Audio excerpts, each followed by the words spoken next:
Les rapports entre Georges Pompidou et Willy Brandt, Marie-France Garot? Je crois de toute manière qu'on a tout à fait tort de parler d'humeur, de couple, d'amitié, etc.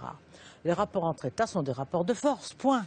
Toujours. Alors, toujours. D'ailleurs, les rapports entre deux êtres humains sont aussi des rapports de force. Les rapports de couple sont des rapports de force. Ça veut dire que les rapports de force ne sont pas forcément agressifs ou tumultueux. Ça veut dire que chacun a des atouts, l'autre a des atouts, ce ne sont pas les mêmes. Et que chacun fait en sorte que ce qu'il considère comme important soit respecté ou pris en compte.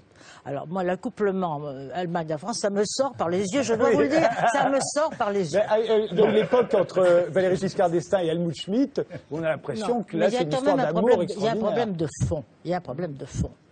Je ne sais pas si vous voulez qu'on en parle maintenant, mais le problème qui se pose est celui de la situation de l'Europe après la Seconde Guerre mondiale. Et ça ramène à une politique américaine. C'est la politique américaine qui conditionne la politique européenne. Les États-Unis, déjà, face à l'Union soviétique, avaient voulu organiser en Europe quelque chose qui soit une zone, sorte de contre-feu à l'Union soviétique. Évidemment, la Seconde Guerre mondiale a changé complètement le contexte. Et les Américains qui avaient organisé des réseaux pour diffuser cette politique ont considéré naturellement, en partant des traités de Westphalie et de la situation de l'Europe autrefois, que les nations en Europe, c'était la guerre. Donc il fallait les supprimer, les nations. Il fallait donc supprimer les États et les nations souveraines. Ça a été dit expressément. Ça a été dit par Bush, ça a été dit d'abord par Monnet, qui portait, comme chacun sait, le message européen. Il était convaincu, mais il le portait. C'était d'ailleurs un agent américain. On sait même combien il a été rémunéré, puisque maintenant c'est déclassifié. Mais il était convaincu. Bon. Par conséquent, il a un jour dit ces propos. La paix ne renaîtra pas en Europe si une nation se reconstitue à partir de la souveraineté. Il faut que les peuples fassent une fédération portant un socle économique commun. Autrement dit, ce que les Américains souhaitent, c'est une Europe économique et pas politique. Et pas politique. Ils n'ont jamais eu l'idée d'une Europe politique. Et d'ailleurs, ce qui se passe sous nos yeux est la réalisation de cette pensée. L'amitié franco-allemande, au départ, dans l'esprit du général de Gaulle, d'ailleurs, c'était une façon de faire la nique aux Américains. Non, mais tout le scénario depuis le début est justement cette lutte entre une politique américaine qui est celle de la disparition du politique en Europe et la volonté de Gaulle qui veut maintenir une politique en Europe, et Adenauer aussi. C'est d'ailleurs là-dessus qu'ils étaient d'accord. Alors les modalités pour chacun des États de cette chose sont différentes, bien entendu. Mais il y a un exemple classique, c'est celui du fameux traité de l'Élysée. Bon. Entre De Gaulle et Adenauer, on les voit qui s'embrassent. Bon, si vous voulez, le traité de l'Élysée a été fait parce que le plan Fouché avait échoué. Le plan Fouché était un plan conçu par De Gaulle, accepté par Adenauer et par les Italiens, et qui a échoué parce que Spaak, belge, sur consigne américaine, l'a fait échouer. C'était très clair puisqu'il a dit « ce plan me conviendrait, mais je n'en veux pas ». Il fallait que ça échoue. Rappelez-nous, parce que le plan Fouché, Le plan Fouché, c'était un plan qui avait élaboré... Quand le général est revenu au pouvoir en 1958, il a voulu précisément que la France soit en situation de rapport de force avec ses partenaires, dont l'Allemagne. Alors l'Allemagne avait des atouts, la France devait en avoir d'autres. Elle n'avait plus la puissance militaire. Il faut tout de même se souvenir que les Américains sont rentrés en guerre dans la Deuxième Guerre mondiale, contraints et forcés, parce que la France n'avait pas, selon eux, tenu son rôle. Parce que la défaite française avait obligé, en quelque sorte, à terme, l'entrée des États-Unis dans la guerre. Et il faut se souvenir également qu'en 1949, après avoir, eux, les Allemands, refait un État allemand, en 1959, Adelman a dit à ce pauvre Robert Schuman qui avait son crayon et son papier parce qu'il prenait des notes puis après il rendait la copie, je veux des soldats allemands en uniforme en 1951. Et il les a eus. Et en 1951, l'Allemagne était partenaire des États-Unis dans l'OTAN. Autrement dit, les États-Unis se sont appuyés sur l'Allemagne pour que soit avance cette Europe fédérale et non pas confédérale. Et De Gaulle s'y est opposé. Et Adenauer, qui était son avis, après l'échec du plan Fouché, le plan Fouché était un plan qui organisait cette confédération. C'est-à-dire les États survivent, et ils sont réunis par des accords, mais ils maintiennent leurs éléments essentiels de souveraineté. Le plan Fouché a échoué. Adenauer et De Gaulle, qui voulaient maintenir cette racine de confédération, on fait le traité de l'Élysée. Or, le traité de l'Élysée qui a été voté par le Parlement français est allé ensuite au Parlement allemand, au Bundestag. Et au Parlement allemand, le Bundestag a voté un préambule qui n'avait pas été soumis antérieurement, qui donc n'avait pas été examiné par le Parlement français, dans lequel il était prévu que le traité ne portait atteinte en aucune manière à la primauté des traités antérieurs, c'est-à-dire des traités américains. Et ça n'a pas fait plaisir au général de Gaulle. Ça n'avait pas, le général n'était pas là, mais avant, Jean Monnet était dans les tribunes, et après ce vote, le Parlement, le Bundestag s'est levé, applaudi, alors que le chancelier allemand, qui avait d'ailleurs viré entre-temps le chancelier Adenauer, allait féliciter Monnet dans les tribunes. C'est très clair. Ça a été le point de départ flagrant d'une dualité politique caractérisée entre l'Allemagne et la France sur la situation européenne, avec la considération que les Allemands savaient déjà que leur organisation institutionnelle fédérale, on en reparlera sans doute plus tard, faisait qu'eux n'étaient pas pris dans le piège du fédéralisme. Jean Quatremer. Oui, c'est ce que vient de dire Marie-France Goiraud est exact, mais c'est la présentation qui est un petit peu tordue, si vous voulez. C'est un peu comme si on regardait la réalité à travers un miroir déformant un petit peu. Non, parce qu'on a le sentiment qu'il y a les méchants Américains qui sont arrivés en Europe, une Europe plutôt sympathique, avec des États-nations où tout fonctionnait parfaitement depuis un siècle, et ils sont arrivés pour nous empêcher de développer nos États-nations, la collaboration harmonieuse. Non, ils sont venus parce qu'on a tué 80 millions de personnes. On s'est fait 2 guerres mondiales. Ils n'étaient pas là par plaisir. Eux, ils étaient plutôt isolationnistes au début de la guerre. Et effectivement, oui, vous le dites, mais néanmoins, je reviens au point de départ. Les Américains n'ont pas eu le choix. Et puis, figurez-vous que les Américains se sont dit, il ne faut pas que ça recommence. Ça fait 2 fois, on envoie nos boys, on va peut-être pas revenir une 3e fois. Alors, c'est vrai qu'ils étaient en faveur de la construction communautaire et qu'ils ont dit, le seul moyen, c'est que l'Europe se construise. Mon Dieu, quel complot! Ben, ajoutons à ça un petit peu de trilatéral pendant qu'on y est, ajoutons un petit peu de Bilderberg, etc. Et on a le grand complot américain pour faire cette Europe fédérale. C'est pas évidemment comme ça que c'est passé. Que les Américains sont en faveur de l'Europe fédérale, ça me paraît, ou de l'Europe tout simplement, la construction européenne, ça me paraît une évidence, parce qu'ils n'avaient pas envie qu'on recommence. Et on voit bien les tensions, même aujourd'hui, qui peuvent encore exister en Europe, et le retour d'un certain nationalisme dans un certain nombre de pays. Ça montre que ça n'est pas mort et que ça pourrait parfaitement recommencer. C'est quand même des choses qu'il faut dire. Il ne faut pas le nier, dire que l'histoire est derrière nous. Ça n'est pas vrai. L'histoire est toujours présente. Deuxième chose, sur le plan Fouché, même chose, présentation très intéressante. De Gaulle était inquiet d'une chose, c'est d'une évolution fédérale de l'Europe.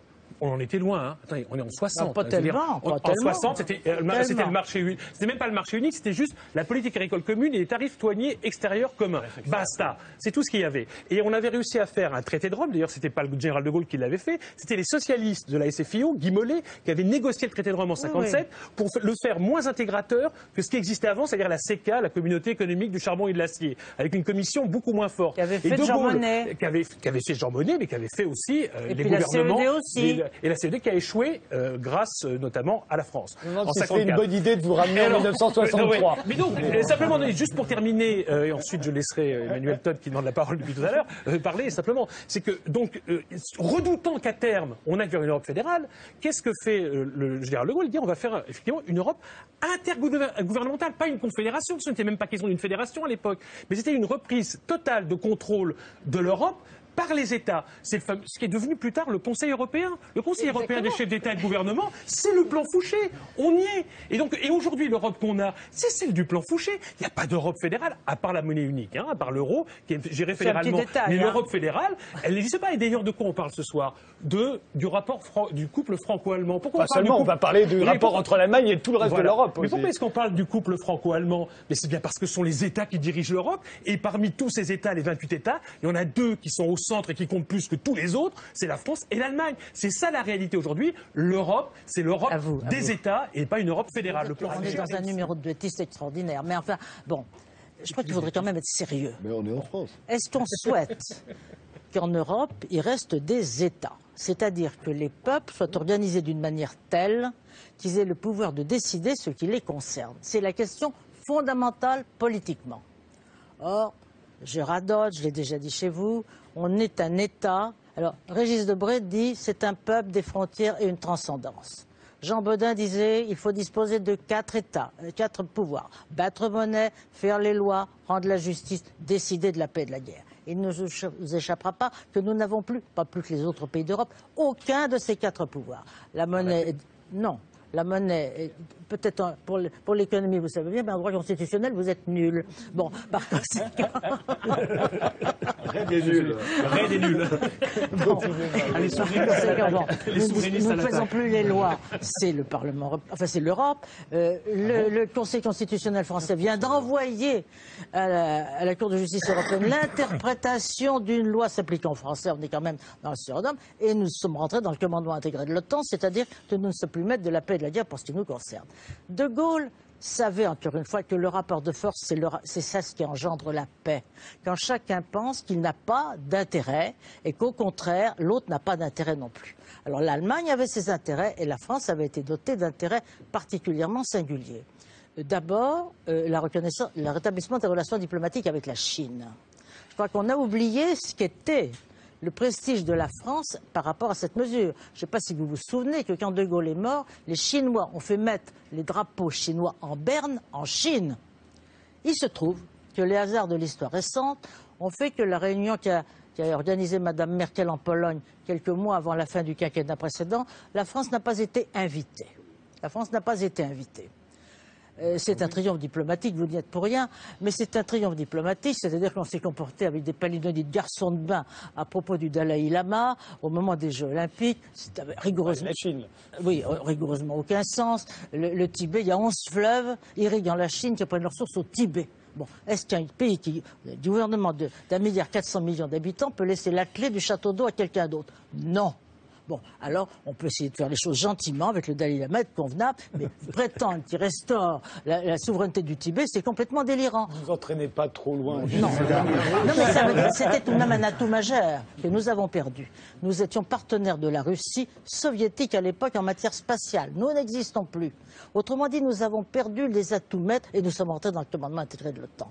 Alors, la question qui se pose est de savoir, et je vois que sur ce point, d'une manière non dite, il y a des opinions contradictoires. Est-ce qu'on considère qu'on est mieux, en effet, dans une sorte de collectivité humaine qui n'est plus réellement un État, car il n'y a pas de pouvoir d'État? Qu'est-ce que disait Jean Monnet? C'est-à-dire une fédération de nature économique, c'est-à-dire qui ne posera pas de problème aux Américains et qui peut rapporter. C'est ça la question. Moi, je vous avoue que je préfère qu'on puisse décider de ce qui commande la collectivité humaine. Quant à dire qu'on est excessif par rapport aux Allemands, je suis étonné que personne ici, en particulier pas vous, qui vous occupez de l'Allemagne, n'ait pas parlé de la déclaration de M. Oskar Lafontaine.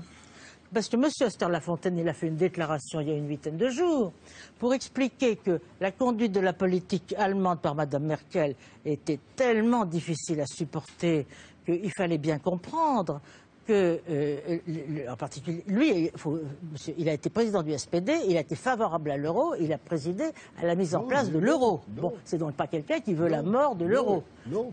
Oskar Lafontaine a été un eurosceptique dès le départ, madame. Écoutez, apparemment, non. Il était contre la réunification allemande, il était, à l'époque, un eurosceptique. Mais c'est un débat du passé qui n'a aucune importance sur l'allemand. Il est quand même... Ni à Bruxelles.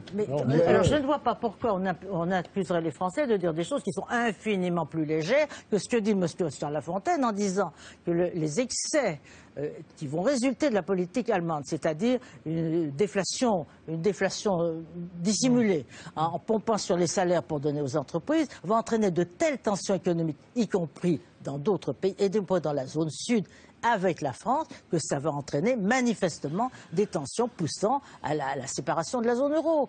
Il le dit, il n'est pas français, par conséquent on peut le croire, il est allemand, il est peut-être dans l'opposition, etc. Là, on est quand même sur un sujet politique. On est au cœur du problème, parce qu'en fait, le problème n'est pas de juger l'Allemagne, de parler de l'Allemagne pour le plaisir. Le problème, c'est quoi? C'est-à-dire, il y a une Europe avec au cœur une zone euro qui est en train de devenir la risée du monde. C'est-à-dire que le taux de chômage augmente sans arrêt. Pour ce qui concerne la France, le taux de chômage augmente et notre système industriel est en train d'être détruit. Et tout ça se passe dans une zone euro qui, de fait, est contrôlée par l'Allemagne, pas du tout par Angela Merkel, mais par ce que veut le patronat allemand, qui a accepté, je dirais, les modifications de gestion de l'euro parce que l'Allemagne a besoin de l'euro je dirais, pour sans doute concurrencer ou exterminer ses partenaires, et c'est de ça qu'il faut discuter. Et c'est dans ce contexte, c'est dans ce contexte que se pose la question, je dirais, de la gestion allemande de l'Europe. Je n'ai pas a priori, je vais vous surprendre. Ayant écrit un best-seller anti-américain, je vais vous surprendre. Je vais dire des trucs sympas sur les États-Unis. Les États-Unis ont été dans une situation impériale au lendemain de la Deuxième Guerre mondiale. Ce qu'ils ont fait, c'est qu'ils ont une attitude tout à fait hégémonique, mais une attitude hégémonique responsable en ouvrant leur marché intérieur aux produits du monde, permettant le redémarrage de l'Europe, le décollage du Japon, etc. L'Allemagne fait exactement le contraire. C'est-à-dire elle utilise une position économique de force pour exterminer ce qui reste d'industrie dans les pays de sa couronne extérieure, dans la zone euro. Et c'est de ça dont il faut discuter. On va en discuter tout de suite. La culture allemande, en un certain sens. Un dernier mot sur ce non, mais je sujet. voudrais dire quand même deux mots. D'abord, ce que vous avez dit, madame, en ce qui concerne le choix de la monnaie n'est pas tout à fait exact. La monnaie qui avait été retenue était la monnaie commune. Ça s'appelait même l'écu à l'époque. Oui. Ça s'appelait l'écu. Et c'est en fait le chancelier Kohl qui a écrit une lettre à François Mitterrand, tout de suite après la réunification, pour demander à un entretien avant le sommet d'après, qui était le sommet de Dublin. Et c'est au cours de cet entretien qu'il a dit qu'il avait besoin... C'est Jacques Delors en 88 au sommet de Hanovre avec Hans-Dietrich Revenons pas sur le... Non. Oui, c'est Jacques Delors quand même dans le sommet de Hanovre J'ai vu en la lettre. février Bon, 84. alors, quand même, faut tout de même pas exagérer. Bon. C'est lui qui l'a écrit. Bon, d'accord. Bon, par conséquent, c'est pas tout à fait exact. On était parti sur la monnaie commune, c'est-à-dire une monnaie qui permettait aux États de survivre dans leurs décisions de souveraineté. Bon, on a abandonné pour la monnaie unique qui introduit cette situation dans laquelle nous sommes. Quant à l'Europe du Sud, il faut tout de même se souvenir que cette organisation n'était pas faite pour l'Europe du Sud. C'est bien le ministre des Finances allemand, à mon souvenir, qui a dit « Ah non, pas les pays du Club Med ». Et ce qui excluait l'Espagne, l'Italie et la Grèce. Ils sont rentrés un peu par effraction et les a acceptés. D'autre part, nous avons un débat qui est exclusivement économique. Alors c'est important l'économique. On va arriver à la peinture. Mais oui, ça me paraît beaucoup plus proche de la réalité. Mais si vous voulez, tout le débat est...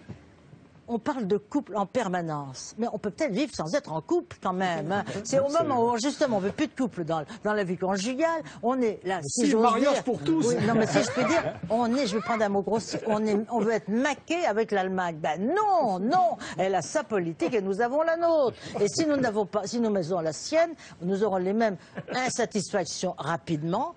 Il faut tout de même se souvenir que le parti soi-disant affiché comme pour la sortie de l'euro fait 20% dans les sondages en Allemagne, que monsieur... Ah ben écoutez, je suis désolé, en tout cas, le jour ne se trompe. 3%, d'accord. Bon, les sondages, c'est toujours incertain.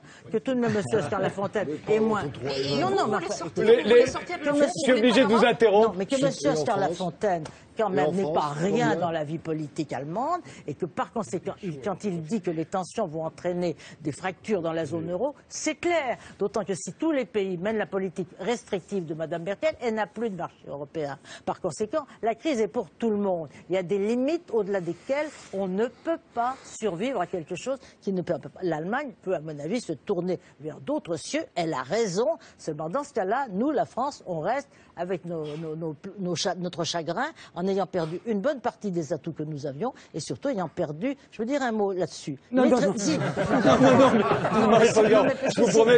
c'est le fond de tout. C'est le fond de tout, en un mot. Nous, quand nous signons un traité, comme le traité dit de stabilité, il s'applique automatiquement. Quand l'Allemagne signe ce traité, la Cour de Karlsruhe dit oui, on peut le ratifier. Mais si le Bundestag, qui gère la démocratie allemande, constate qu'une clause du traité entraîne une altération de la démocratie allemande, dans la mesure où ça dépend du Bundestag, alors là, on ne l'applique pas. Autrement dit, les traités sont automatiques pour les autres et potestatifs pour l'Allemagne. Ça crée une sacrée différence. Alors, on s'arrête là sur l'aspect politique et économique.